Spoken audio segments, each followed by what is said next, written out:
Well, it is 7 p.m. 23rd of February 2018. Might as well get started. This is probably the last one in the series with on this Thunderf00t series anyway. It is 7, so let's might as well get rolling, huh? Okay. Welcome to Sapiostream, everybody. My name is Sydney Winston. Hi. We are, looks like, at the final segment of my tribute to Thunderf00t for his series on why do people laugh at creationists. He has a playlist on his channel, and I've pretty much been just playing it and reviewing it. Well, more like just playing it and loving it, because you're a genius, Thunderf00t. I think I've said this, you know, salute, all this kind of stuff. But things have to come to an end, even good things. So we are two away. 2 out of 47. We've gone through 1 through 45. We've played all of those. Episode number 46, which is what we're starting with today, is actually a continuation of what Thunderf00t left dangling at the end of session number episode number 45. So why don't I do something like that? Get ready to rumble. Well, actually, no. Just get ready to watch Thunderf00t. Take it away, bud. Now see the first total solar eclipse crossing the United States in 2017. Oh dear, we have no. Then there's going to be a second total solar eclipse crossing the United States 7 years later. What does that mean? It means buckle your seatbelt, Dorothy, because Kansas is going bye-bye. Kind of mark out a path of maybe this is where God's focus is. America, time to repent, crossing the United States, be judged 7 years later. And I think that there's going to be an earthquake and maybe an upset military law. Fire and brimstone coming down from the skies, rivers and seas boiling. 40 years of darkness, earthquakes, volcanoes. The dead rising from the grave. Human sacrifice, dogs and cats living together, mass hysteria. Military loss for America as well, and plagues. So let's see. There was this guy predicting that America was going to be judged. This was the end times. The death toll worldwide was 50 to 100 million. I mean, give or take 50 million. That's how bad it was. So would you say that's a sign that was given to that generation? This is it! This is the sign! Yeah, it's a sign, all right. Going out of business. To say, boy, there's a lot of wickedness here, and repent. Because of signs in the Bible, there's going to be a civil war, a military loss, and a plague because of an eclipse or something. The sign of Jonah included at least 5 things. You find that there were a series of plagues, civil wars, military loss, a major earthquake, and a total solar eclipse. Because that's how God communicates to people now. And now maybe he thinks that the old-fashioned ways of just turning up and talking to people are kind of outmoded now. You know, like he used to do in the Bible.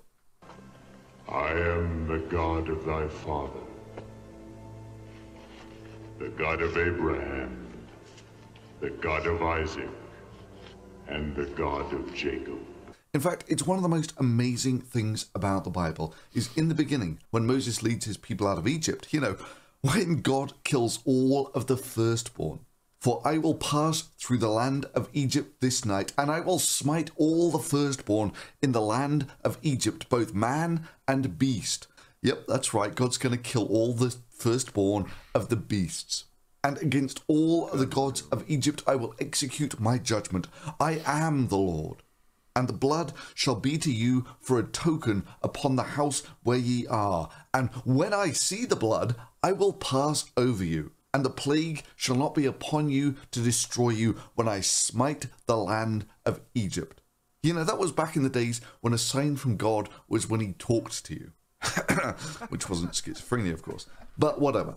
Back in those times, God physically appears there in the story to all of the people to see, where he's a pillar of smoke and fire. You know, kind of like a volcano.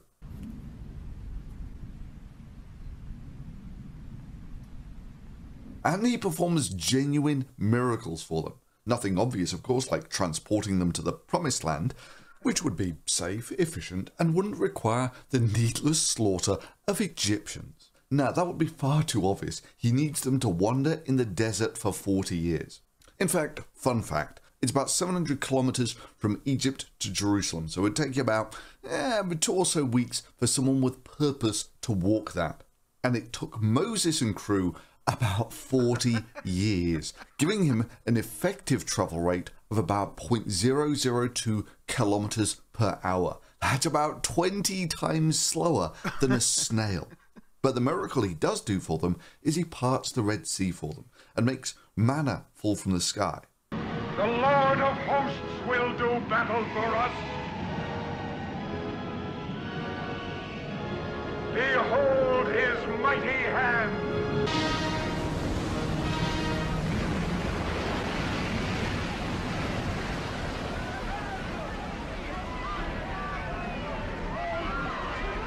And then Impressive. after all of this, Moses leaves them for just a little while to go and actually talk to God. Yes, that's right. In the Bible, to talk to the God that's everywhere, Moses has to climb on top of a mountain. And by the time he gets back, they've decided all that Red Sea parting and manna falling from the sky and actually seeing God there as a pillar of fire and smoke. Nah. All of a sudden, they've decided that they're going to worship a golden calf. I mean, in movies had plot holes this bad, they get laughed off cinemasins. You know, here's what I don't get about you. You know for a fact that there is a God. You've been in his presence. He's spoken to you personally. Yet I just heard you claim to be an atheist. And of course, Moses takes the whole golden calf thing in good humor and proceeds to give them a sign by brutally killing 3,000 people, specifically. Then Moses stood at the gate of the camp and said, "Who is on the Lord's side? Let him come unto me." And the sons of Levi gathered themselves unto him. Last 4 days on Earth? If I had a dick, I'd go get laid. We can do the next best thing. What's that? Huh? Let's kill people. Oh, not you. And he said unto them, "Thus saith the Lord God of Israel, put every man his sword by his side, and go in and out from gate to gate throughout the camp, and slay every man his brother." But I do believe in this. Don't run! Don't run! Finks! Finks! All of you finks! You and your wife. I do believe in this. What does that mean? And slay every man his brother, every man his companion, every man his neighbor.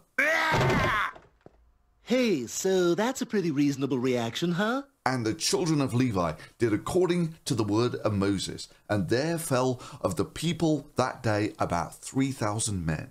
You're a pure soul.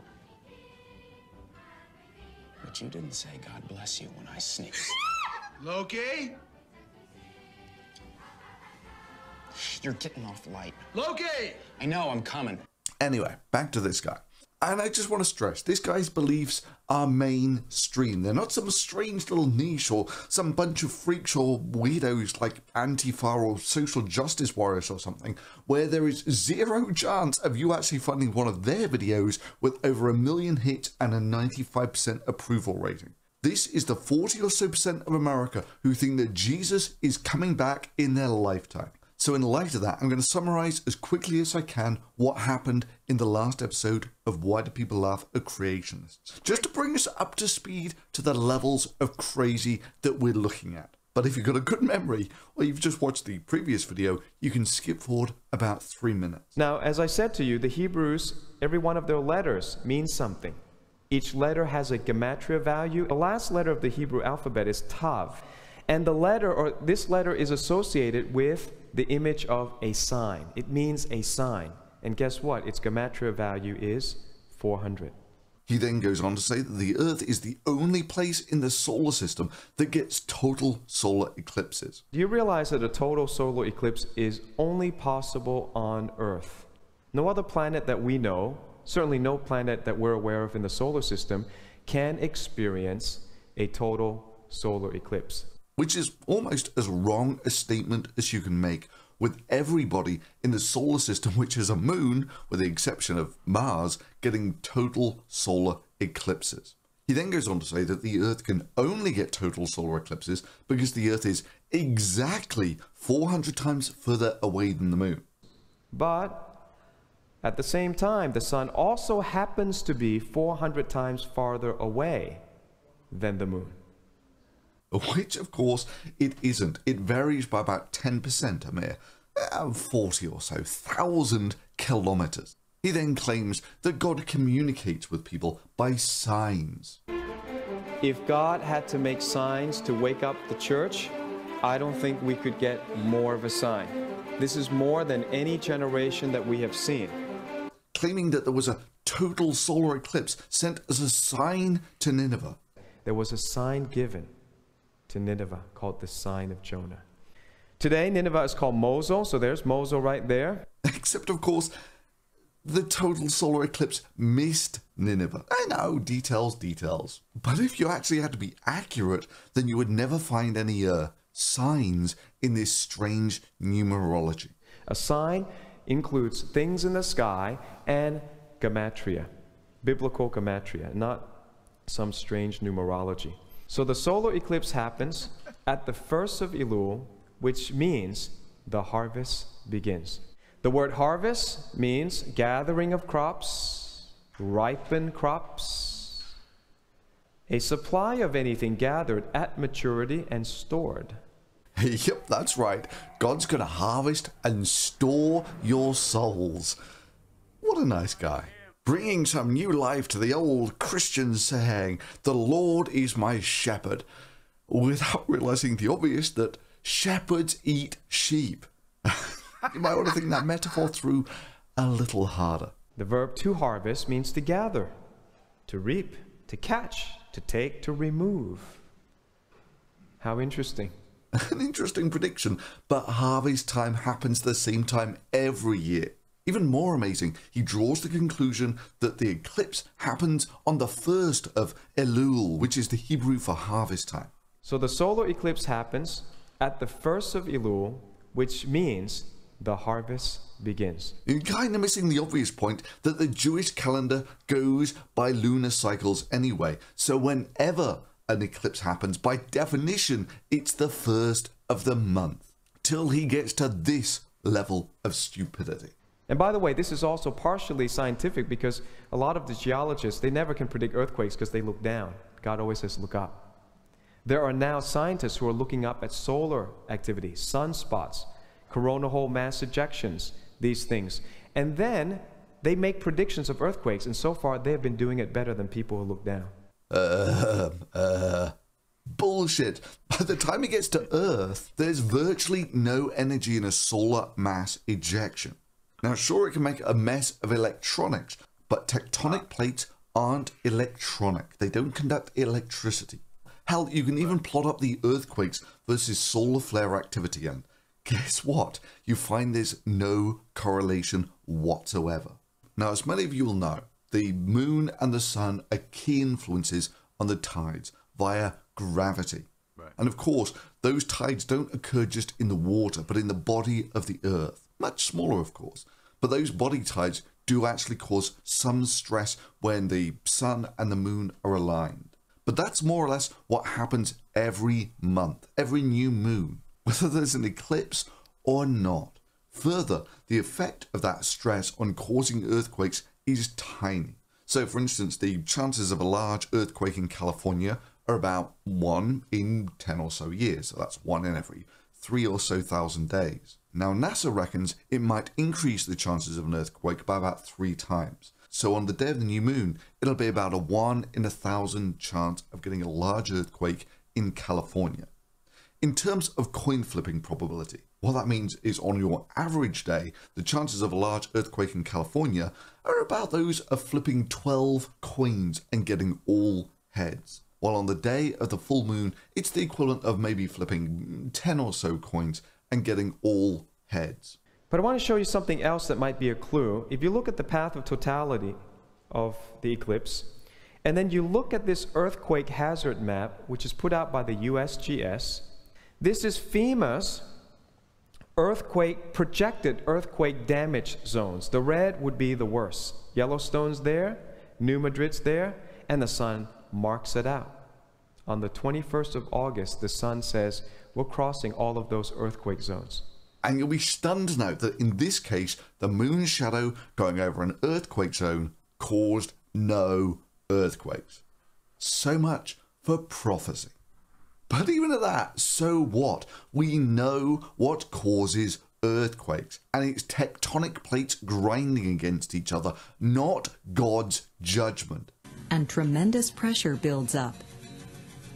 When the edges of the plates slip past each other, the pressure is released and the ground shakes violently in what we call an earthquake. So in reality, your prophecy actually boils down to, I predict that there will be earthquakes in earthquake zones. But wait, what's that? You have something new in the description? That you are completely vindicated in your predictions that America would be judged by plagues, earthquakes, and civil wars because there was a hurricane in hurricane season. Let's just do a little fact checking on that. And I think that there's going to be an earthquake and maybe an upset military loss for America as well, and plagues. I think that a major earthquake or a plague or meteorite strikes are being foretold. And many believers are expecting the rapture. And I think that would be a wise thing to prepare for. Well, plagues are viruses and bacterial infections, microscopic self-replicators. An interesting sign from God, that one. While a hurricane is a giant tropical storm. I'm not so sure I would call that a hit. Or a civil war where a nation fights itself, while a hurricane is a giant tropical storm. Or a meteor impact, which is a rock hitting the earth, while a hurricane is a giant tropical storm. Or an earthquake, which is stress in the earth's crust being released, while a hurricane is a giant tropical storm. Yes, the fact that there was a hurricane in hurricane season is no more a sign from God than an earthquake in an earthquake zone. Because hurricanes are caused by high humidity over warm oceans, while earthquakes are caused by tectonic stress in the Earth's crust. I mean, yeah, have you never wondered why God's signs don't occur to people who live away from earthquake zones or hurricane zones, or people who have a good supply of antibiotics? So you put those two together, it looks like there's a cross there, a bullseye. And what is that bullseye? It's very interesting. It's the New Madrid seismic zone. If you look carefully at the map, you see several states have a boundary that's been defined by two rivers. It's the Mississippi, the big one, and the small one is the Ohio. So it crosses, that X marks the spot, goes right over the seismic zone, and it goes over the place where the rivers meet. Well, I hate to be a stickler for detail, but no, it doesn't go over where the rivers meet. Just like there wasn't an eclipse in Nineveh. Now, why is this interesting? Because the rivers divide the land into three at that part. Now, the Bible says in Isaiah 18 verse 7, a present will be brought to the Lord of hosts from a people tall and smooth of skin, whose land the rivers divide. Well, there's a profound biblical prophecy for you. A people from a land whom the rivers divide. Which is only true of every single country on earth. Whose lands the rivers divide. The Ohio and the Mississippi rivers join at exactly where the paths of totality cross each other. Actually, it doesn't. It kind of goes near to it. But even if it did, what's your point? That sort of pattern of eclipse goes on year after year. I mean, it happens in 2042, in 2078, in 2158, in almost exactly the same spot. I mean, you really don't have to try that hard to find there are gazillions of solar paths that cross within a decade or so. Yeah. Like, for instance, in 2205 or 2828, or in the year 2992. And you know what? If you predict a big earthquake with each one of those, you can have about a 1 in 1,000 chance of being right each time. Revelation 16, verse 17, talks about the seventh bowl.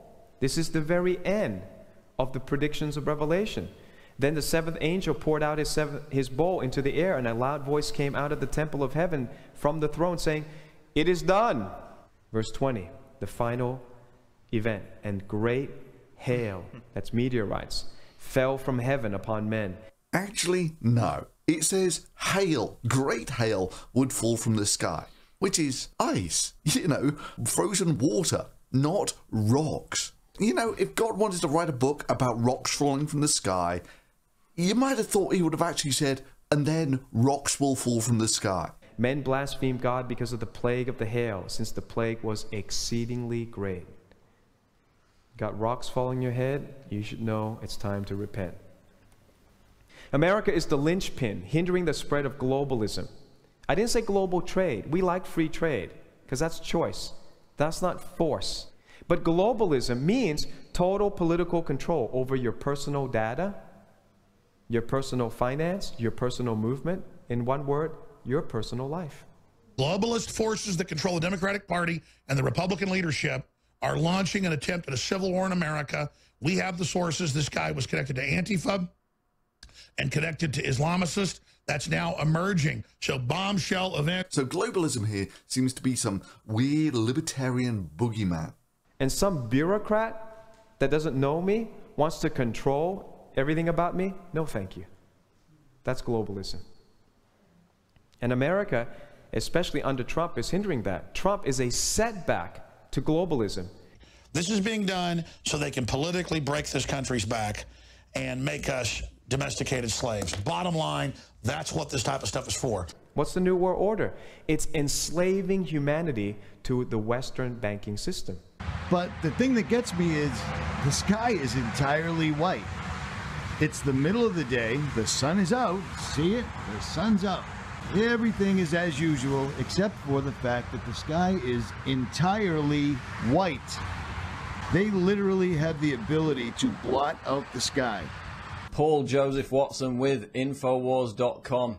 The flagrant and also symbolically hidden nods to Satanism and the Illuminati. Climate change and global warming is one of the largest hoaxes ever perpetrated upon man. And many people know this. You know, making women look like whores, forcing them to act in a certain provocative way and then just trying to top it time after time. And it all ties into this objectification of women, which of course has been going on for decades, but it's now to such an intensive level. I mean, the sky is totally white and nobody even notices, nobody even cares, nobody even looks up. I think it's time we turn the tables because I'm getting sick of being laughed at for being a conspiracy theorist. Switch on MTV for an hour and it's just hideous. It's like straight out of the pit of hell. But I mean, what message does it send out to young women that are just told the only way to be successful is to act like a complete satanic slut? I mean, what's the agenda behind that message? I think we need to start laughing at these people a little bit louder. But this Guardian article, they highlight the claims that pop music and music videos are loaded with occult symbolism, mind control, and that it's all designed to keep the masses watching and consuming it brainwashed and downtrodden. Because these people, all these asleep sheeple, not only are they going to be victims of the NWO, but they're also perpetrating a crime against us. Their ignorance is allowing this to continue on a mass scale. And so, you know, we can forget all the vague stuff about backward messages in songs from 30, 40 years ago. That's tame in comparison now. It's a metaphor of our lives. Try to figure out our lives by just looking at stuff on the earth. And God says to figure out your life, you have to stop looking at stuff here and look up. Look up, look up, look up. That's what Jesus said. When are people going to wake up? I got a funny feeling that that white shit up there in the sky that's the exact same color as the clouds is going to kill us really slowly. Because they're throwing it in our faces. This is revelation of the method. And what I'm talking about is Illuminati symbolism, satanic symbolism. And I'm not especially vehemently religious, but this is so flagrantly in our faces, it's impossible to deny. I'm feeling that that white shit up there in the sky that's the exact same color as the clouds is going to kill us really. I'm pretty sure that the voice that you were hearing there is a guy by the name of David Herder or David Scherder, one of the two. He's a nutcase who broadcasts. When I was watching him for a while, it was every day, if not a few times a day. He's a crazy guy, always been, chased around by all sorts of demons, and he's I guess some kind of he's got some kind of connection to super soldiery and God knows what. But yeah, David Scherder, I think that's his name, and that's who we're listening to right now. Absolute crazy loony. Slowly, and I also think it's probably some sort of mechanism to separate us from God. Yes, that was Paul Joseph Watson channeling his inner Sarkeesian about the horrendous sexual objectification of women. I'm not sure who Paul Joseph Watson is. Is this guy here? I don't know. But I don't know whose voice he's talking about. If he's talking about the voice, then I'm totally wrong. If it's this guy here who I don't recognize, then I'll just carry on listening and shut up myself, huh? And how it was actually really a satanic plot by the Illuminati. And this is the same guy, some years later, being amused, quite rightly so, by the painful stupidity of the impotent wailing of social justice warriors. Anti-Trump social justice warriors are planning events across America on the anniversary of the election, during which they will scream helplessly at the sky. I wonder what he thinks when info warriors do it.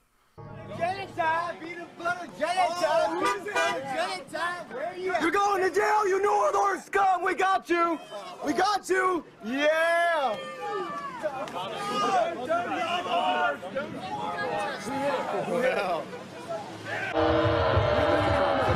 And you thought we'd seen the last of the autistic screeching. Go home! Go home, you worthless scumbag!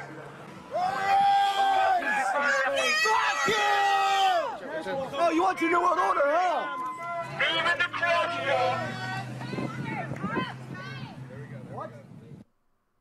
Great video from Dan Dix there, Press for Truth TV.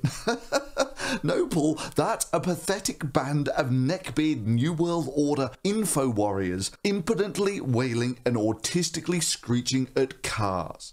I mean, really, I never understood why people gave this guy a free pass, simply because in between all of his batshit crazy stuff, he wails on social justice warriors.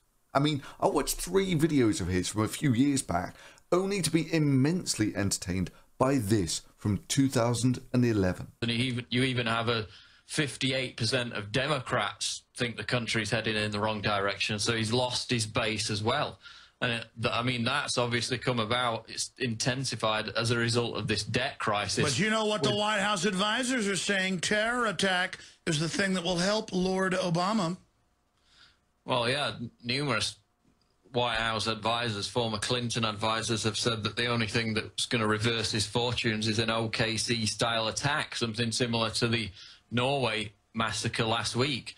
As you get closer to 2012, that becomes an increasing possibility if they do resort to that kind of false flag, because it's the only thing that's going to save Obama now. His credibility is completely shot. Hey, Nostradamus. Oddly, Obama won the 2012 elections comfortably, both with the popular vote and the Electoral College, and somehow managed to do it without false flag mass shootings or FEMA death camps. And in that exact same interview, Alex Jones is there smugly claiming victory.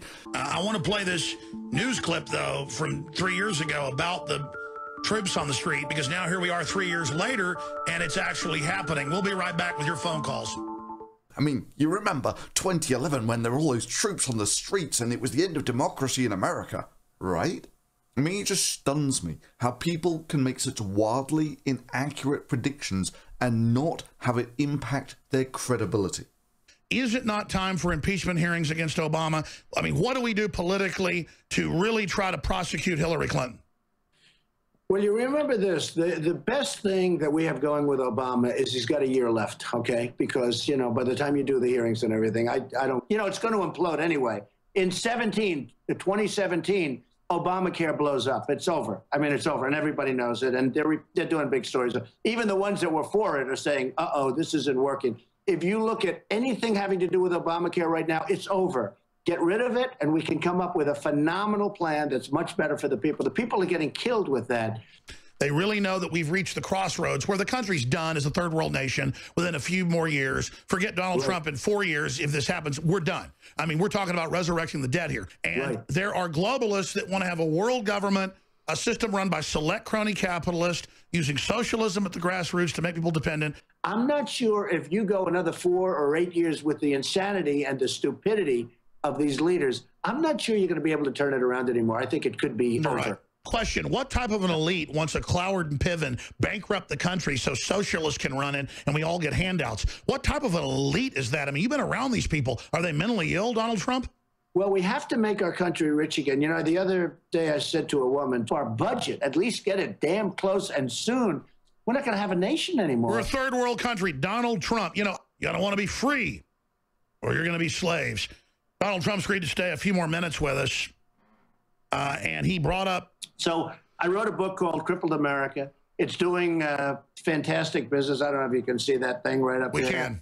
But it's doing great business. I hope your audience goes out and buys it as Christmas gifts. I just want to finish by saying your reputation's amazing. I will not let you down. You will be very, very impressed, I hope. That maybe I should just drink fluoride and take all the vaccines and just get cancer and die and just worship the government and just die of cancer and worship tyranny and worship Satan. And just worship all the babies, you know, worship the government killing the babies and selling their body parts. And be glad little kids are dying everywhere of bone cancer from fluoride in the water. It is absolutely in the crystalline form, the strongest. You absorb it. So, folks, don't go out to the store and get iodine from, say, one of the big chains. It'll kill you. And America, especially under Trump, is hindering that. Trump is a setback to globalism and its anti-family, anti-liberty, anti-Christianity agenda. And this is why the elites hate him. Cool. So Trump's going to be a setback to globalism's anti-family agenda, meaning, of course, that he's pro-family. Not I thought he was on his third wife, but whatever. And what evidence does he present that globalism has an anti-Christian agenda? Well, none. And what evidence does he present that globalism has an anti-family agenda? Well, none. And what evidence does he present that globalism has an anti-liberal agenda? Well, none. But other than that, his argument is entirely correct. The Republican elite hate him as much as the Democrat elites. That tells me he has to be good. If those people hate him, I like him. Oh, simply joyous. The Democrats hate him and the Republicans hate him, so you know he must be good. I mean, let me just tell you who else was hated by the Democrats and the Republicans. I mean, let me just state the God-winningly obvious. Hitler. So what does that tell you about Hitler? They then used the United States to basically take over the world. The same banks were financing Hitler and the Soviets. That's why they always win. They finance everybody. What's the New World Order? It's enslaving humanity to the Western banking system. Don't you know that's what's happened? The Republican elite hate him as much as the Democrat elites. That tells me he has to be good. Or even better, what about Cold War Russia? I guess you must think that they're good too. Or what about North Korea? Or ISIS? Or Al-Qaeda? Yeah, sure, the Republicans and the Democrats hate them. Therefore... That tells me he has to be good. If those people hate him, I like him. Something that God created. God made nations. National sovereignty is a godly idea, but it's a roadblock to the New World Order. No, not really.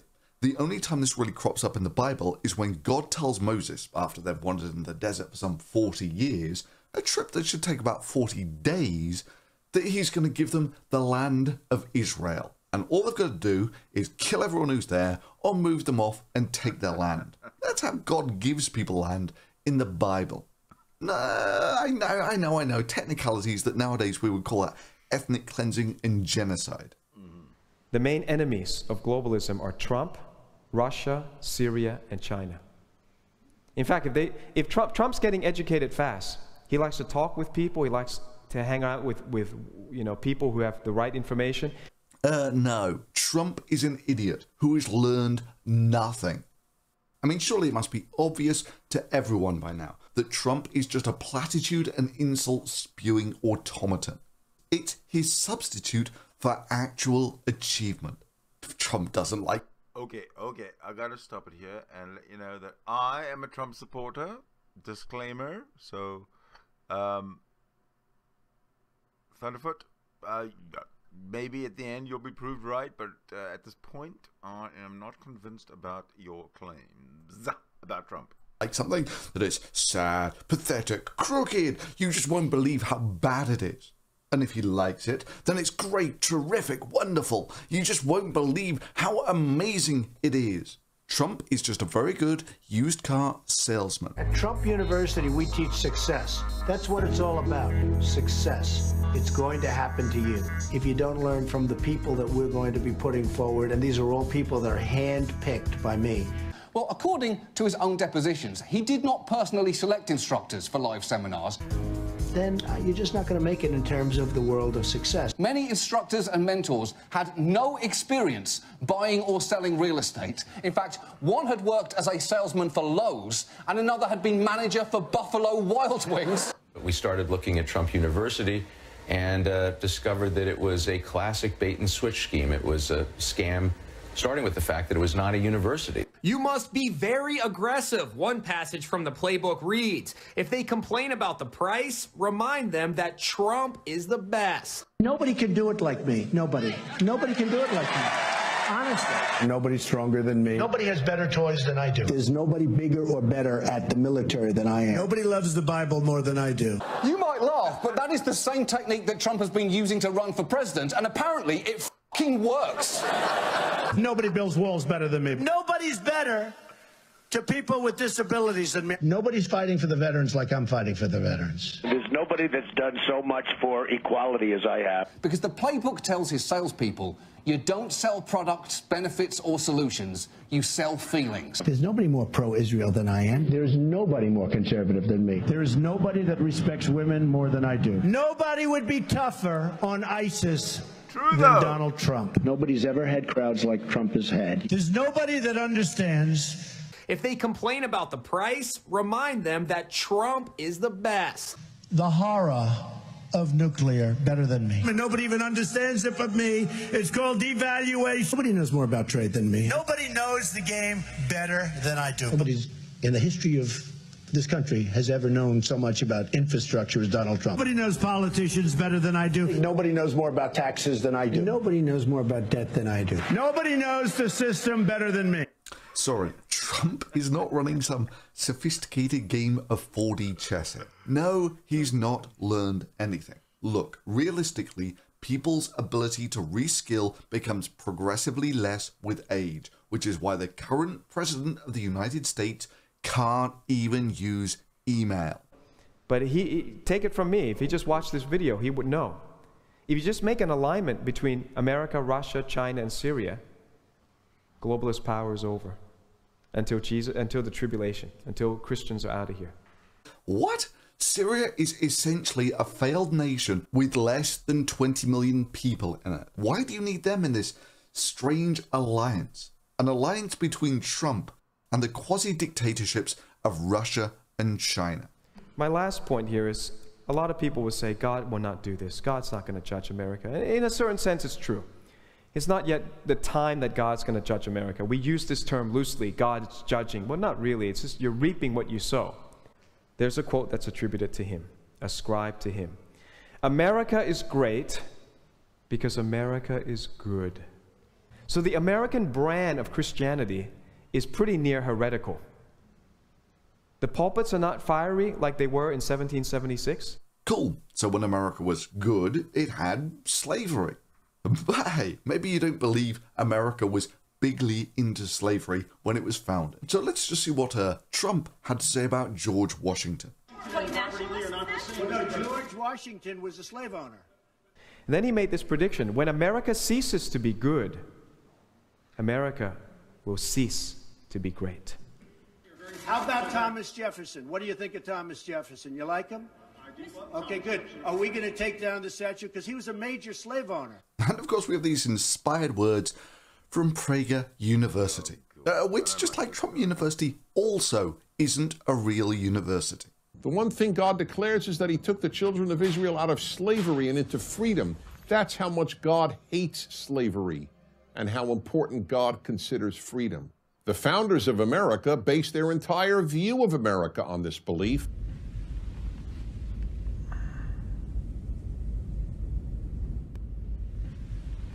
Yep, Trump has absolutely no problem in bashing the founding fathers, but for some reason gets all butthurt when someone takes a knee in the game, because that's disrespecting America, which is bad, unless of course he's doing it. Do you respect Putin? I do respect him. Do you? Why? Putin's a killer. A lot of killers. We got a lot of killers. Why, you think our country's so innocent? But look, I've got an assessment that's based a little more on reality. Trade is what made America great, and it was greatly helped by World War II, which essentially trashed Europe and saw the end of the British Empire. Now, the balance of that trade is shifting more to places like China. Basically, after World War II, America had relatively little competition. Now it has lots of real competition. And it's difficult as it is to even imagine, to conceive that judgment could fall on America on the order of a major earthquake. Dude, just stop already. Earthquakes are caused by stress in the Earth's crust, not because God is angry. Thunder is not God bowling. Rain is not God crying or taking a whiz. Volcanoes are not when God pops a zit. Snow is not when God gets dandruff. Hurricanes is not when God sneezes. And earthquakes are not when God is angry. Judgment could fall on America on the order of a major earthquake, major meteor hit, something catastrophic like that. It does look like America has turn her back on what made her good. And I think there's hope for America. I think if they pray and repent, you know, Trump is a great anti-establishment leader, so you don't have to be hoodwinked by the media and by the elite politicians. Yes, who needs politicians when you're going to be used car salesman as president? I mean, how bad can it be having an idiot who doesn't understand anything in charge? Now, I have to tell you, it's an unbelievably complex subject. Nobody knew that healthcare could be so complicated. You know, healthcare is complicated because our healthcare system is so complex. I suffer no illusions that this will be an easy process. Once again, it will be hard. Healthcare is complicated stuff. Nobody knew that healthcare could be so complicated. Very simple. I think that the President of the United States should be smarter than I am. That's it. Very simple. In fact, many of the things that Trump has said are so out there that people have actually resorted to saying that he's just pretending to be stupid. So I don't know, was he just trolling when he made the baseless accusations that Obama was tapping his phone? Or was he just trolling with all the birther antics? You know, like an extremely credible source called my office and told me that Barack Obama's birth certificate is a fraud. It is the 27th of April, 2011, and as the headline reads, the newest Obama birth certificate that's been released by the White House has been altered in literally dozens of ways. Here's the article on InfoWars. Obama birth certificate raises as many questions as it answers by Paul Joseph Watson. He's got. What I'm talking about is Illuminati symbolism, satanic symbolism. This is so flagrantly in our faces, it's impossible to deny. How amazing, the state health director who verified copies of Obama's birth certificate died in a plane crash today. All others lived. Or when he claimed he had the largest crowds in history. Or when he said that Mexico was going to pay for the wall. Okay, you ready? Who's going to pay for the wall? Who? 100%. 100%. I mean, was he just trolling when he said he knew better than the generals? We have great generals. We have great generals. You said you knew more than the generals about ISIS. Well, I'll be honest with you, I probably do, because look at the job they've done. Or was he just trolling when he said that NATO was obsolete? Or was he just trolling when he said he only said that because he didn't know much about it? And when you see it coming and you go, la-di-da, you know, same old, they've been predicting the end of the world. I didn't predict the end of the world. I'm predicting judgment upon a nation that's turned away from God. We need to take that seriously. We need to tell people. God speaks. God does predict, and he's never stopped. And I'm not trying to be right. I wish I was wrong. Well, I've got good news for you. You were wrong. Solar eclipse, is it going to fall on the date, judgment on that date? Probably not. If it does, it'd be pretty undeniable. But God has a leeway. These signs come. You saw since Nineveh, you saw in World War I. There's a leeway of months. Something's coming. Cool. So let me see if I can make a prediction that shows the potato Jesus actually exists. And he's going to curse America by a drought that will stop them from growing potatoes in 2018. Now, will it be in 2018? Probably not. But if it was, it would be pretty undeniable. I mean, potato Jesus has some leeway here. After all, he is potato Jesus. I mean, you've seen all those previous droughts that hit America, right? And yet you still deny the evidence and turn away from potato Jesus. The 21st of August 2017 to the 8th of April 2024 appears to be a 7-year countdown. What? Dude, you claimed that you were vindicated in the description because a week or so after the eclipse, in the middle of hurricane season, there was a hurricane. You claimed that was the judgment. And now you're saying that this judgment might happen sometime in the next decade or so. Huge earthquake happening there would split the nation into 3. That's what New America would look like. Yeah, sure. But in your description, you claim victory because of a hurricane. Now that's an interesting map because large portions of Central America are a mile or so above sea level. There is no plausible way that they're going to get underwater. Now, in reality, of course, what's just happened here is someone's just put a blue mask over portions of America and just inked in bits of America to make it look like it's underwater. However, that image did seem a little specific, so I did a reverse image search on it. And guess what? This isn't quite a genuine prediction for the 2017 eclipse. It's been kicking around since at least 2012. And the original goes all the way back to 1990. Some guy predicted this would happen in 1990. That's almost 30 years ago. And when you see it coming and you go, la-di-da, you know, same old, they've been predicting the end of the world. You can't make this stuff up. Split into 3 like that.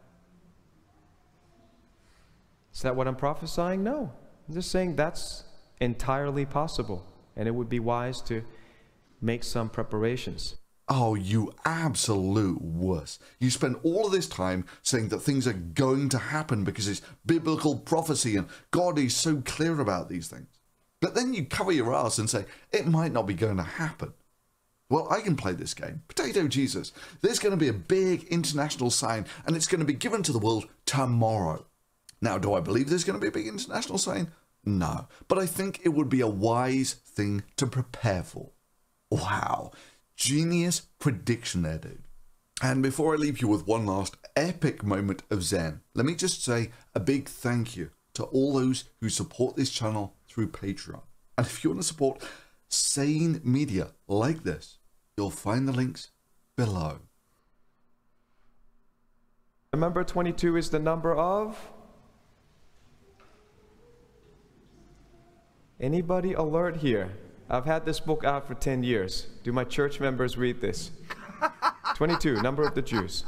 Wash me clean. Make me your own. Great wall of prophecy, reveal to us God's will that we may blindly obey. Free us from thought and responsibility. I commit my life to you. I'm entirely yours from this day forward. We shall read things off you. Then do them. Your words guide us. We're dumb. Guide me and lead me. Take me to the right church. Give me new and better friends.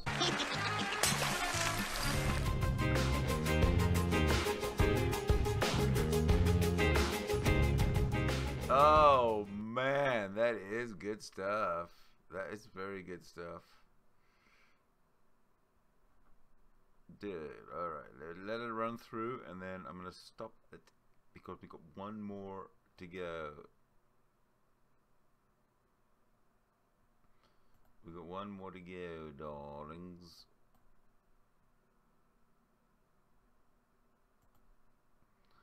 I'm not too sure what I've done here. Oh, there we go.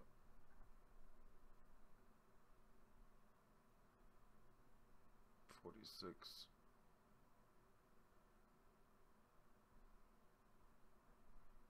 $47.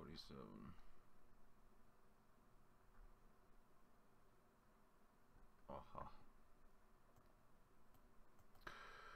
All right. We are. If I just get back to reality here. Oh, hello. Me, that's not on straight. Oh dear. So we're at the we're coming to the last episode of Why Do People Laugh at Creation? It's that has been put together over a 10-year period by Thunderf00t. So kudos to you, Thunderf00t. Good work, man. The only thing is your predictions about Trump and your criticisms of Trump, etc., are will be pretty much put to the test of time at some point, and I do expect you, Thunderf00t, to within the next 10 years, let's say once Trump has been out of office for 4 years, let's say, put together a I was right all along kind of video, you know. That would be cool. That would be very cool to see, because if you're right all along about Trump, and just to be fair, that last video was from I think it was July 2017. Right now it is February of 2018. Not that long, but only a few months into Trump's presidency, where now, right today, this minute, the second, it has been over a year. Okay, so going into the last segment of the last episode of the segment called Why Do People Laugh at Creation? It's by Thunderf00t. I also want to point out that we do have the chat room open. The chat room is open 24/7. Well, it's open every second that we are live. The chat room is open, so you can contribute or ask questions or ask to well, whatever you type in there, I'll see. So yeah, there's that. As you can see right now, there's rather quiet. There's many crickets. Listen, crickets. So we probably won't. Again, I do keep my eye out on it. Keep my eye on it, I should say. So yeah, let me just cut back to the video itself, and all right.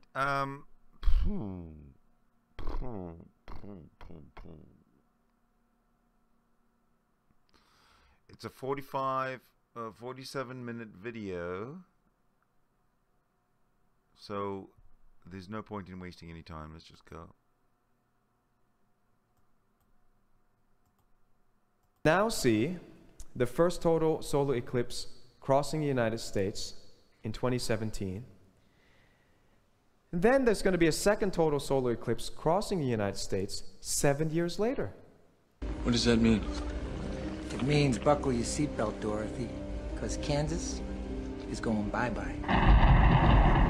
Kind of mark out a path of maybe this is where God's focus is, America, time to repent or be judged. And I think that there's going to be an earthquake and maybe an upset military law. Fire and brimstone coming down from the skies. Rivers and seas boiling. 40 years of darkness, earthquakes, volcanoes. The dead rising from the grave. Human sacrifice, dogs and cats living together, mass hysteria. Military loss for America as well, and plagues. So let's see. There was this guy predicting that America was going to be judged. This was the end times. The death toll worldwide was 50 to 100 million. I mean, give or take 50 million. That's how bad it was. Stop. I'm pretty sure we've seen this particular episode, so let me go and revisit part.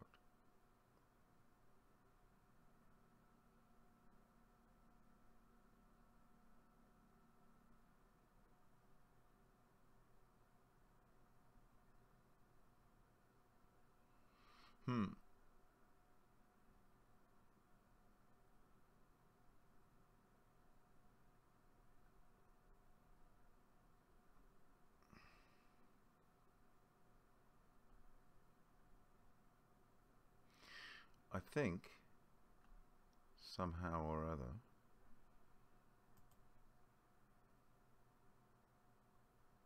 we've actually watched the whole series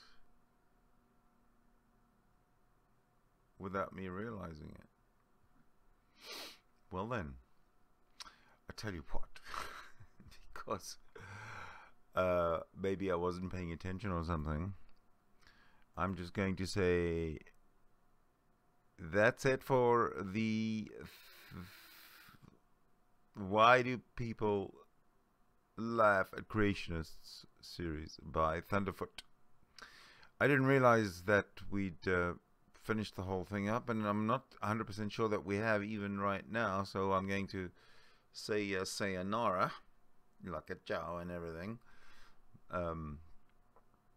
because we got something I got to figure it out. I just got to figure it out, man. But we'll be back. I'll be back with the next topic. Remember, it's Christianity, the Trinity. That's going to be the big series, the understanding the Trinity, and Christianity, the stupidity of Christianity. Yeah. So we'll just leave it at that for now. And my name is Sidney Winston, and I thank you so much for watching.